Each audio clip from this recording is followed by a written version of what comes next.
ہم یہ جانتے ہیں کہ ہم فتنے میں مبتلا ہوتے کیسے ہیں۔ دیکھیے، انسان کی زندگی کے موٹی موٹی باتوں میں 3 مراحل ہیں۔ کتنے؟ 3 مراحل ہیں۔ آج میں کوئی دھواں تقریر نہیں کروں گا، صرف سمجھنے والی بات ہے، گفتگو کے اعتبار سے میں کروں گا بات۔ 3 مراحل ہے، ایک ہے بچپنا، ایک ہے جوانی، اور ایک ہے بڑھاپا۔ جب بچپنا کو ہم دیکھتے ہیں، اس میں طاقت کے حساب سے بھی انسان کمزور ہوتا ہے، تجربے کے اعتبار سے بھی کمزور ہوتا ہے، ہر اعتبار سے کمزور ہوتا ہے بچپنے میں۔ اب آتے ہیں بڑھاپے کو۔ بڑھاپے میں انسان کو تجربہ بہت ہوتا ہے، لیکن اس کو کرنے کی طاقت نہیں ہوتی ہے۔ بڑھاپے میں انسان کو کرنے کی طاقت نہیں ہوتی ہے، تجربہ ہوتا ہے لیکن وہ کر کچھ نہیں سکتا ہے۔ یہ بڑھاپے کے زندگی میں انسان کیا کرتا ہے آپ کو پتا ہے؟ وہ ریمائنڈ کرتا ہے، وہ اپنے جوانی، اپنے جو زندگی وہ گزر چکے ہیں وہ اس کو یاد کرتے ہیں۔ کیا آپ نے کبھی نہیں دیکھا کہ آپ کے گھر میں کوئی بزرگ ہے، رات کے 3 بجے اٹھ کے بیٹھ گیا؟ آپ اٹھ کے دیکھ رہے ہیں رات میں بیٹھا ہوا ہے، جا کے پوچھتے ہیں کیا ہوا بابا؟ بولتے نیند نہیں آ رہی، نیند نہیں آ رہی۔ کوئی بیمار ہے، کوئی پریشانی ہے؟ نہیں، کوئی پریشانی نہیں ہے، لیکن کہتے نیند نہیں آ رہی۔ کیوں؟ وہ سوچ رہا ہوتا ہے کہ میں نے اپنی زندگی میں کیا کیا ہے، اب مستقبل میں میرے ساتھ کیا ہوگا، وہ اس طرح سوچ رہا ہوتا ہے۔ اس کے پاس تجربے ہوتے ہیں لیکن کرنے کی طاقت نہیں ہوتی ہے۔ کبھی کبھار تو اس قدر ہو جاتا ہے کہ اپنے بٹن بھی صحیح سے نہیں لگا سکتا، اس کو اس کا بھی پتہ نہیں ہوتا ہے۔ اب بیچ میں ایک وقفہ ہے، یہ کیا ہے؟ جوانی ہے۔ جوانی ہے، جوانی میں کیا ہوتا ہے؟ دیکھیے، انسان کو بچپن کے مقابلے میں تھوڑا تجربہ ہوتا ہے، لیکن بڑھاپے کے مقابلے میں تجربہ کم ہوتا ہے۔ لیکن اگر اس کی طاقت دیکھا جائے، اس کی قوت دیکھا جائے، تو دونوں کے مقابلے میں کیا ہوتا؟ زیادہ ہوتا ہے۔ اب سمجھیے میری بات، جب تجربے کی کمی ہو اور طاقت زیادہ ہو، یہی پہ تو بگاڑ پیدا ہوتا ہے، کیونکہ تجربہ کم ہے لیکن کرنے کی طاقت ہے، قوت ہے۔ کیونکہ ایسے وقت میں انسان زیادہ آزمائش میں مبتلا ہوتا ہے، وہ بلانے والے کے پیچھے دوڑ کر کے بھاگتا ہے، کیونکہ اس کو تجربہ نہیں ہوتا ہے۔ اس عمر میں انسان آئینہ زیادہ دیکھتا ہے کہ نہیں؟ اور اس قدر دیکھتا ہے، میں انسان کر رہا ہوں، اس میں مرد بھی شامل ہے، عورت بھی شامل ہے، سمجھیے آپ۔ تو اس عمر میں آئینہ زیادہ دیکھتے ہیں۔ کیوں؟ کیونکہ وہ چاہتے ہیں کہ میں اچھا دکھوں، میرا کوئی انتخاب کرے، مجھے کوئی پسند کرے۔ اب کیونکہ تجربے کی کمی ہے، شیطان کیا کرتا ہے؟ اس کو بآسانی بھٹکا دیتا ہے۔ سمجھ رہے میری بات؟ بآسانی اس کو شیطان بھٹکا دیتا ہے۔ اس حساب سے قرآن کی آیت بھی ہے، وَاللَّهُ خَلَقَكُم مِّن ضُعْفٍ، وہ اللہ وہ ہے جس نے تمہیں کمزور بنا کر کے پیدا کیا، ثُمَّ جَعَلَ مِن بَعْدِ ضُعْفٍ قُوَّةٍ، پھر اس کمزوری کے بعد اللہ نے تم کو طاقت اور قوت عطا کیا، یعنی جوانی، ٹھیک ہے؟ ثم جعل من بعد قوت ضعفا وشیبا، پھر اس طاقت، اس قوت کے بعد اللہ تعالیٰ دوبارہ تمہیں کمزوری اور بڑھاپے کی طرف لے کر کے جاتا ہے۔ تو یہ انسان کی زندگی کے 3 مراحل جو میں نے آپ کے سامنے ابھی رکھا۔ اللہ تبارک و تعالیٰ نے فرمایا لا تزول قدم عبد یوم القیامت حتی، یہ حدیث ہے، یہ حدیث ہے، نبی اکرم صلی اللہ علیہ وسلم نے فرمایا کہ لا تزول قدم عبد یوم القیامت حتی یسأل عن خمس، کہ بندے کی قدم اس وقت تک لرزش یعنی حرکت نہیں کر سکتے اللہ کے سامنے سے قیامت کے دن، جب تک کہ اسے کتنے سوال نہ کیا جائے؟ 5 سوال نہ کیا جائے۔ سب 5 سوال کے جواب دینے کے بعد ہی وہاں سے وہ ہل سکتا ہے۔ اس میں کیا ہے؟ عن عمرہ فیما افنا، اس کے عمر کے متعلق، اس کے وعن شبابہ فیما ابلا، اس کی جوانی کے متعلق کہ اس نے کن کاموں میں گزر دیا۔ میرے بھائیو ایک بار غور کریے، کیا جوانی عمر کا حصہ نہیں ہے؟ جوانی عمر کا حصہ نہیں ہے؟ اللہ تعالیٰ نے کسی کو 60 سال کی عمر دیا، کیا جوانی اس میں شامل نہیں ہے؟ لیکن جوانی کو یہاں پہ اکیلا کہیں کو لے کے آیا؟ جب بتایا گیا کہ ان کی عمر کے متعلق پوچھا جائے گا، پھر بتایا گیا کہ تمہارے جوانی کے بارے میں بھی پوچھا جائے گا، کہ آپ نے کبھی غور کیا یا جوانی کو الگ سے کیوں لے کے آیا؟ کیونکہ جوانی یہ وہ وقت ہے، وہ پیریڈ ہے جس میں انسان کے لیے کرنے کا بہت کچھ ہوتا ہے، بہت کچھ ہوتا ہے۔ اس کے سامنے دونوں راستے ہوتے ہیں، غلط راستہ بھی ہوتا ہے، صحیح راستہ بھی ہوتا ہے۔ اس کو فیصلہ کرنے کا اختیار ہوتا ہے کہ وہ کیا کرے کیا نہ کرے۔ اس وجہ سے یہ جوانی ہی تو ہے کہ اس میں اگر انسان اسے صحیح طریقے سے گزارے تو بعد کے جو بڑھاپے کی زندگی ہوتی ہے وہ خوشی سے بھر جاتی ہے، ورنہ بڑھاپے میں انسان کے پاس سب کچھ ہوتے ہوئے بھی اس کو سکون نہیں ملتا ہے اگر اس نے جوانی میں کچھ غلط کیا ہے تو۔ اسی لیے اپنی دنیا کی زندگی کو خوشگوار بنانے کے لیے ہمیں ضرورت ہے کہ ہم اس جو وقفہ ہے جوانی کا وقفہ، ہم اس کے متعلق کچھ سوچیں۔ اب آئیے، اس عمر میں سب سے زیادہ فتنے میں مبتلا کیے جاتے ہیں اس جوانی کے عمر میں۔ اب سمجھتے کہ فتنہ ہے کیا چیز، فتنہ ہے کیا؟ عربی زبان میں فتنہ آزمائش کو کہتے ہیں۔ کس کو کہتے ہیں؟ آزمائش کو کہتے ہیں۔ یہ فتنہ عذاب کے لیے بھی قرآن میں استعمال ہوا ہے، عذاب کے لیے۔ اللہ تعالیٰ نے فرمایا ذوقوا فتنتکم، تم اپنے فتنے کا مزہ چکھو، یعنی اپنے عذاب کا مزہ چکھو۔ یہ ہو گیا، یعنی عذاب کو بھی فتنہ کہا جاتا ہے۔ اسی طریقے سے ہر وہ اسباب، ہر وہ کام، ہر وہ گناہ جو انسان کو عذاب کی طرف لے کے جائے، یعنی عذاب میں مبتلا ہونے کا سبب بنے، اس کو بھی فتنہ کہا جاتا ہے۔ اور اسی طریقے سے ایک اور اضافہ اس میں آپ کر سکتے ہیں کہ امتحان کو بھی فتنہ کہا جاتا ہے۔ امتحان، آزمائش، اسے بھی فتنہ کہا جاتا ہے، کیونکہ امتحان میں انسان کے کامیاب ہونے اور ناکام ہونے دونوں کا بھی پاسبلٹی ہوتی ہے۔ اس میں انسان کامیاب بھی ہو سکتا ہے اور ناکام بھی ہو سکتا ہے، تو دونوں اعتبار سے اس کے سامنے دونوں راستہ ہوتا ہے۔ اگر وہ صحیح طور پر اس میں ڈیل کرے تو کامیاب ہوگا، اور اگر وہ بھٹک جائے، شیطان کے راستے میں چلے جائے تو کیا ہوگا؟ وہ گمراہ ہو جائے گا۔ تو اس اعتبار سے میں نے کتنی باتیں کہی؟ 3 باتیں۔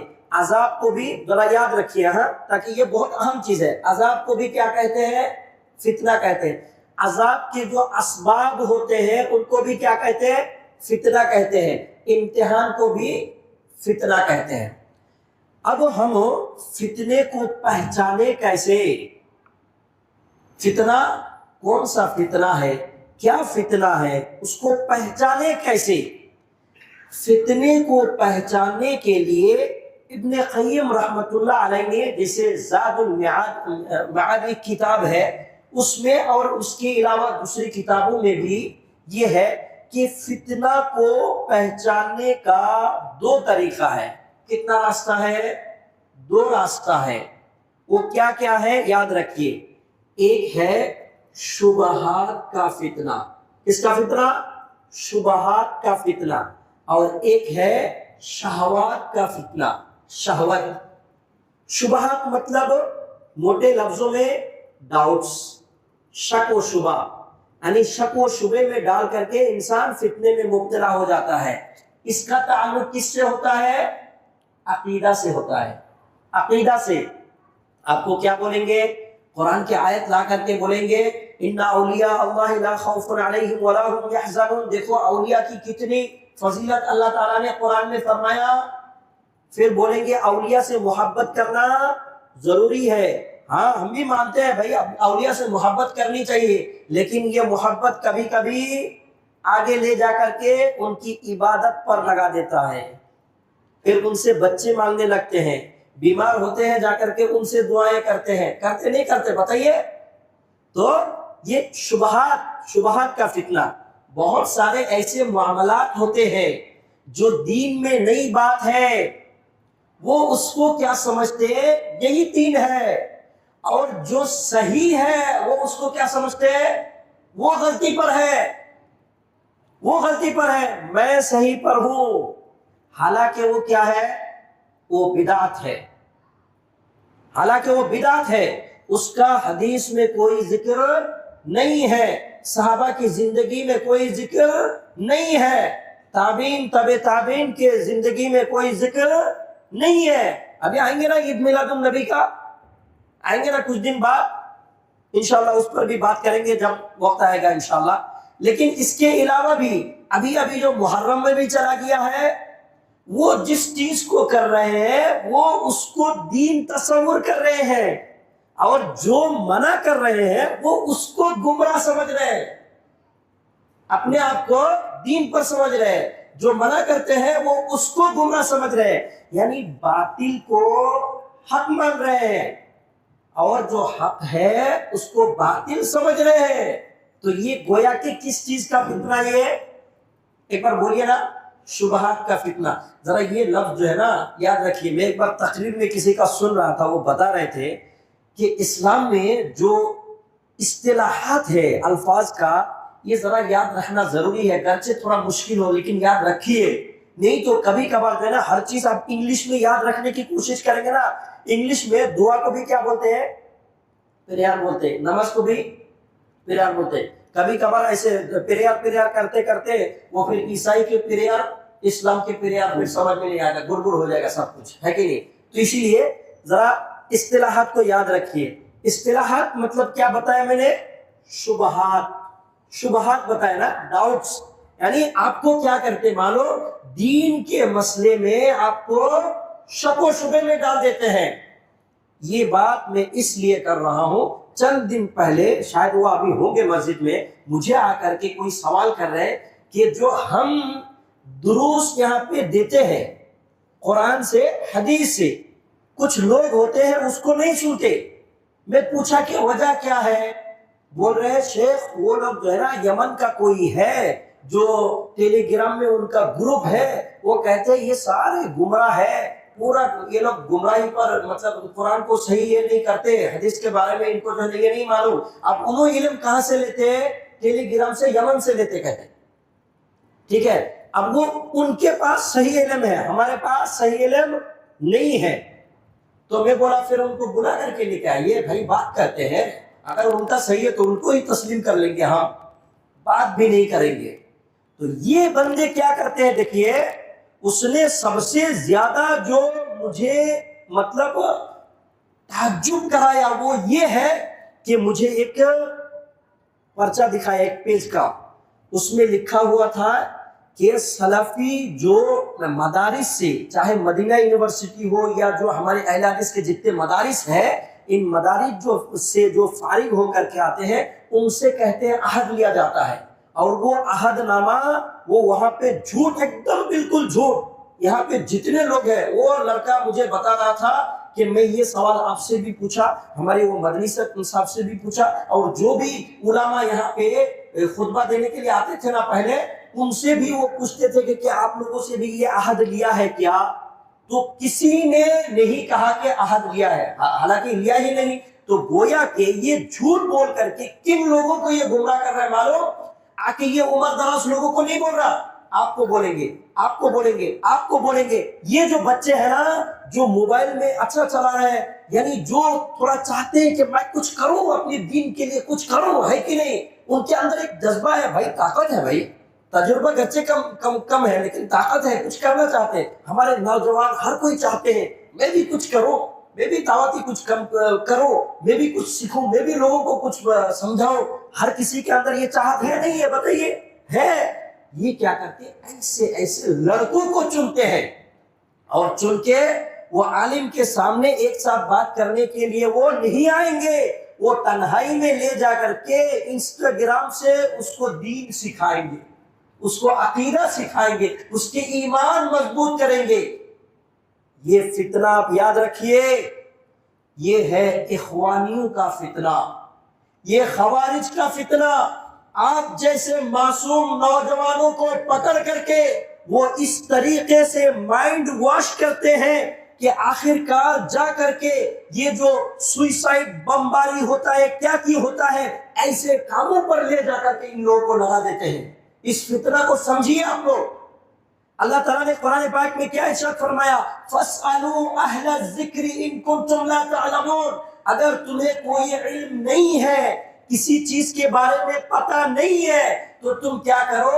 عالم کے پاس آ کر کے بیٹھو، اس سے سوال کرو، وہ آپ کو قرآن و حدیث سے اس کا سولوشن بتائیں گے. نہ کہ آپ کو وہ ٹیلی گرام سے لا کر کے کیا کریں گے؟ وہاں بیٹھ کر کے وہ کہتے ہیں کہ مجھے بتا رہے تھے کہ جو سعودی عرب ہے نا اس میں بھی اسلام نہیں ہے. کہتے ابھی پوری دنیا کے اندر صحیح اسلام ہے تو یمن میں ہے، کہتے یمن میں. تو یہ اس طریقے سے کیا کرتے مانو؟ لوگوں کے ایمان کے اوپر شک و شبہ ڈال دیتے. میں یہ جو عنوان لیا اسی وجہ سے لیا تاکہ میں بتاؤں کہ لوگ اسی طریقے سے. ایک مرتبہ میں یہ صدیق بھائی کے ساتھ ہی گیا تھا، وہ بتا رہے تھے ایک آدمی کہ جو جھوٹے نبوت کی دعویٰ کرنے والا ایک شخص ہے، اور اس کا میں اس کو نام لینا بھی پسند نہیں کرتا کیونکہ اس کے فتنے بھی یہاں پہ پائے جاتے ہیں. یہ سارے کے سارے فتنے کے تعلق کس سے ہے بتائیے؟ شبہات سے ہے. میں نے کیا بتایا؟ شبہات کا فتنہ. میں ساری چیزوں کو اس خطبے میں لا کے نہیں بیان کر سکتا آپ کے سامنے، لیکن سمجھیے میں جو اشارہ کر رہا ہوں، کسی چیز کے بارے میں آپ کو اگر ڈاؤٹ ہو، آئیے ہم مشورہ کرتے، بیٹھتے، بات کرتے اس کے بارے میں. لیکن اللہ کے واسطے جو بھی آ کر کے جو چیز آپ کو بتائے، میرے خاص کر کے نوجوان بھائیوں، آپ اس پر یقین بالکل بھی نہ کریں، بالکل بھی نہ کریں. اللہ تعالیٰ نے فرمایا ان جاءکم فاسق بنبأ فتبینوا. کوئی فاسق، کوئی فاجر آ کر کے آپ کو کوئی بھی خبر دے دیں گے، آپ اس کے اوپر یقین کر لیں گے. سوشل میڈیا کا زمانہ ہے، آپ کو یقین نہیں کرنا ہے. چھوٹے چھوٹے کلپس دیکھ کر کے آپ کو اسی کے اوپر ایک دم آمنا وصدقنا نہیں بولنا ہے کہ آپ ایمان لائے، آپ ایسے ہی کرنا مجھے نہیں. آپ سمجھیے یہ ہمارے دور کے ایک قسم کے فتنے ہیں. آپ صلی اللہ علیہ وسلم نے فرمایا ہر آنے والا دور جانے والے دور سے فتنے کے مقابلے میں شدید ہوگا. یاد رکھیے شدید ہوگا. بہرحال وقت جلدی سے گزر جا رہا ہے.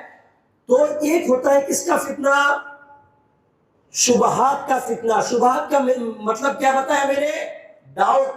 آپ کے دل میں ڈاؤٹس پیدا کر دیں گے قرآن کے بارے میں، حدیث کے بارے میں. ابھی دیکھیے یہ موضوع بہت وسیع ہے. اب قرآن کے بارے میں ڈاؤٹ کرنے والا ہے نہیں ہے؟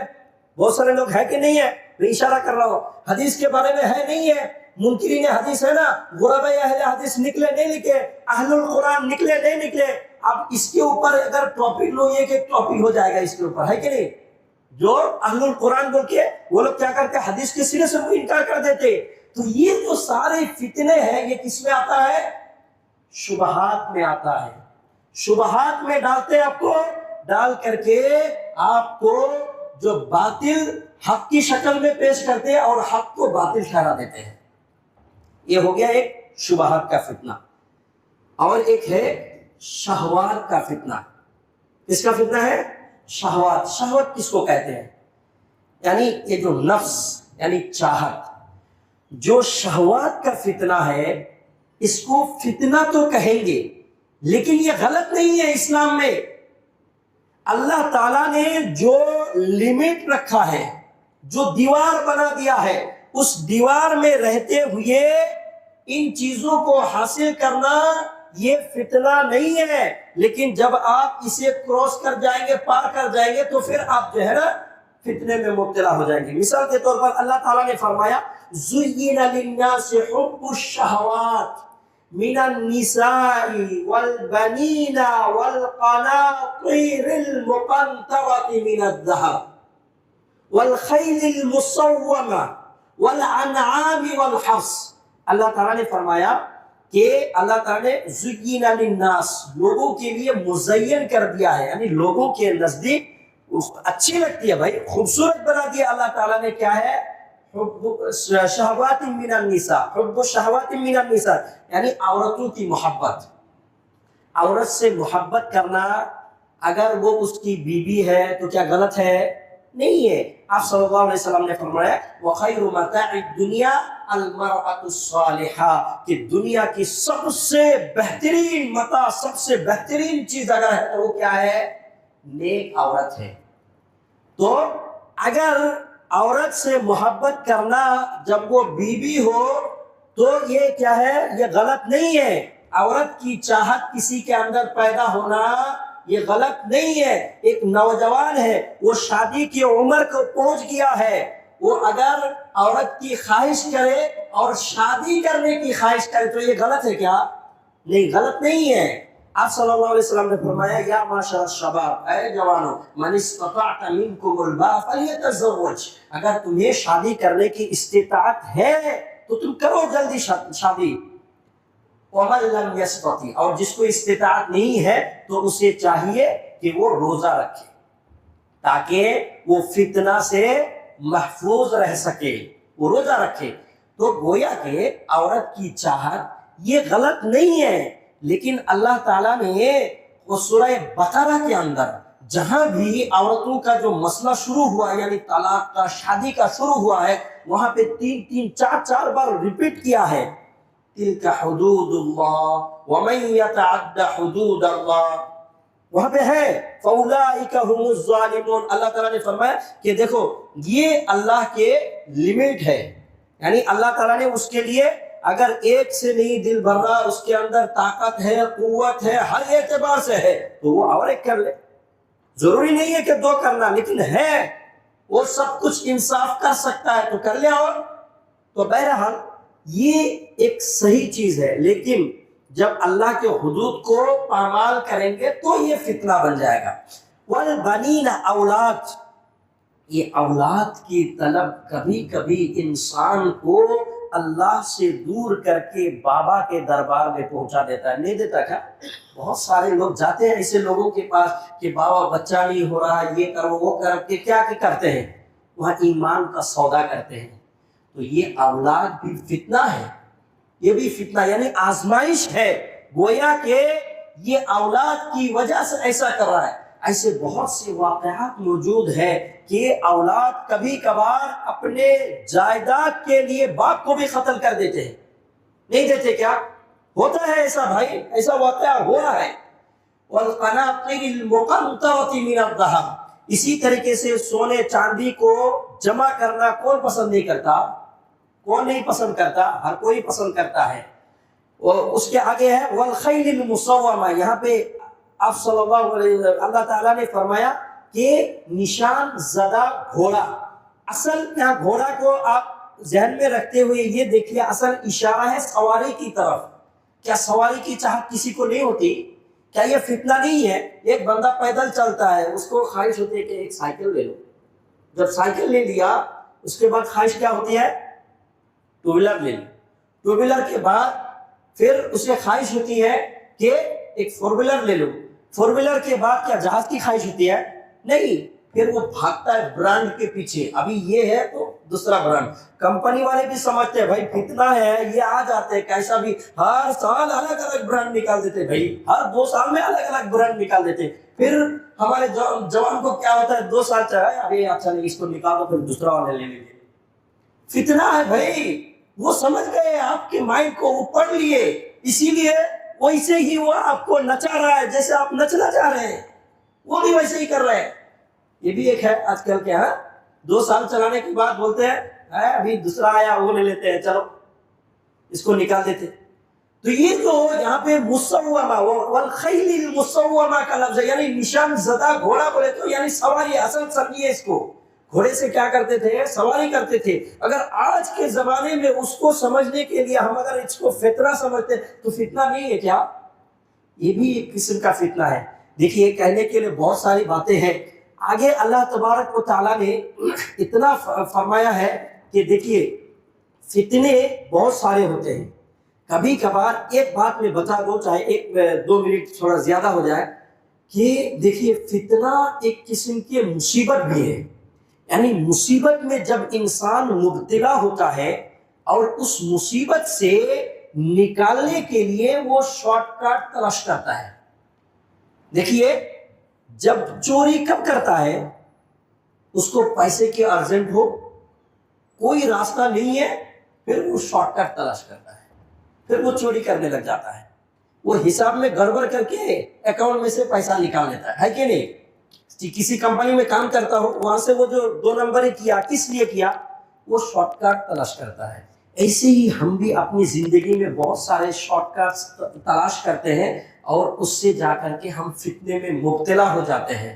مثال کے طور پر ایک لڑکی ہے، دیکھیے جو فتنہ آج کل ہمارے ملک میں ہے، اب وہ ان کے والد ہیں، 2 بہن تھے، ایک بہن کی شادی ہو گئی، دوسرے والے کیا سوچ رہے کہ میری شادی نہیں ہو رہی، میں والد کے اوپر بوجھ ہوں، تو والد کو ہاتھ بٹا، وہ کیا کرتی ہے، گھر سے نکل کے جاب کو جاتی ہے، کسی IT میں اس کو جاب مل بھی جاتا ہے، پھر وہاں جا کر کے کیا ہوتا ہے معلوم، اس کو کسی راکی یا بی کی کوئی راکش سے دوستی ہو جاتی ہے، سمجھیے، اب دوستی پیار میں بدل جاتا ہے، پھر پیار آگے جا کر کے اور بھی کچھ ہو جاتا ہے، پھر غلط تعلقات ہو جاتے ہیں، اب وہ کیا کرتے ہیں، اس سے شادی کرنے کے لیے تیار ہو جاتے ہیں، اور اپنے ایمان کو، اپنے گھر والوں کو، سب کچھ چھوڑ کر کے وہ کیا کرتے ہیں، چلی جاتی ہے۔ کہ ایسا نہیں ہو رہا ہے، یعنی پہلے انہوں نے کیا سوچا، ایک مصیبت آئی کہ زندگی اچھی نہیں گزر رہی ہے، باپ کی مدد کرے، یہاں تک تو صحیح ہے، لیکن وہ جو چلی گئی آہستہ آہستہ کیا کرے، اب وہ اپنے باپ کے کہاں سے مدد کریں گے، باپ کے کہاں سے ہاتھ بٹائیں گے، باپ کے ماتھے پر اور ایک کلنک کا داغ لگا کر کے چلی جاتی ہے، ایمان چھوڑ کے چلی جاتی ہے۔ تو یہ جو انسان کے اوپر مصیبت آتی ہے، اس مصیبت میں بھی بندہ کیا ہوتا ہے، وہ فتنے میں مبتلا ہو کر کے اپنے ایمان سے دور ہو جاتا ہے۔ اللہ تعالیٰ نے فرمایا وَإِن يَمْسَسْكَ اللَّهُ بِضُرٍّ فَلَا كَاشِفَ لَهُ إِلَّا هُوَ، آپ کو اگر کوئی مصیبت آ رہی ہے، کوئی تکلیف آ رہی ہے، دینے والا کون ہے؟ اللہ ہے۔ اسے دور کرنے والا کون ہے؟ اللہ ہی ہے، اللہ کے علاوہ نہیں کر سکتا۔ ایسے موقع پر صبر کریے، جلدی بازی میں ایسا کوئی قدم نہ اٹھائے جو آپ کے ایمان سے بھی آپ کو دور کر دے، آپ کے اوپر، آپ کے گھر والوں کے اوپر ایک کلنک کا داغ لگا کر کے آپ کو جو ہے نا اس دنیا کے سامنے بدنام کر دیا، اور آخرت تو ہے ہی، وہ بھی برباد ہو جائے۔ تو دیکھیے یہ موضوع تھوڑا وسیع موضوع ہے، اس کو سمیٹنے کے لیے یہ وقت یہ نہیں ہے، کافی نہیں ہے۔ انشاءاللہ کبھی ہم اس پر اور بھی بات کریں گے۔ اللہ تبارک و تعالیٰ سے دعا ہے اللہ سبحانہ و تعالیٰ ہمیں دین کی صحیح سمجھ عطا فرمائے، اللہ تبارک و تعالیٰ ہمیں دین پر قائم و دائم رہنے کی توفیق عطا فرمائے، اللہ تبارک و تعالیٰ ہمارے سینوں میں ایمان کو مضبوط کر دے، اللہ تبارک و تعالیٰ ہمیں دین کو دوسروں تک پہنچانے کی توفیق عطا فرمائے، اللہ ہم میں سے جو پریشان حال ہے ان کی پریشانیوں کو دور فرمائے، اللہ تبارک و تعالی ہم میں سے جو بیمار ہے ان کی بیماریوں کو دور فرمائے۔ آپ جانتے ہیں کہ یہ اس میں دعا قبول ہوتی ہے، خاص کر کے دو لوگوں کے متعلق ایک گزارش آئی ہے کہ آپ لوگ ان کے لیے خاص دعا کریے کہ اللہ تعالیٰ ان کو شفا دے۔ ایک ہے کہ مولا بھائی، ان کے والد صاحب جو کہ چنئی ہاسپٹل میں ایڈمٹ ہے، اور ایک لڑکے کے بارے میں مجھے بتایا گیا کہ داؤد جس کا نام ہے، وہ بھی بہت ہی زیادہ بیمار ہے اور وہ زیر علاج ہے اور کریٹیکل حالات میں ہے۔ آپ ان کے لیے دعا کریں، اللہ تبارک و تعالیٰ ان دونوں کو شفائے کاملہ عاجلہ عطا فرمائے، اللہ تبارک و تعالیٰ ان دونوں کو صحت عطا فرمائے، آمین۔ اللہ سبحانہ و تعالیٰ ہم میں سے جن کے والدین زندہ ہیں ان کی خدمت کی توفیق عطا فرمائے، اللہ تبارک و تعالیٰ جن کے والدین اس دنیا سے گزر گئے ہیں ان کو جنت فردوس میں مقام عطا فرمائے، اللہ تبارک و تعالیٰ جو بے اولاد ہے ان کو اولاد عطا فرمائے، جن کے اولاد ہے ان کے اولاد کو اللہ تبارک و تعالیٰ والدین کی فرما بردار بنا دے۔ اقول قولی ھذا واستغفر اللہ لی ولکم ولسائر المسلمین فاستغفروہ انہ ھو الغفور الرحیم۔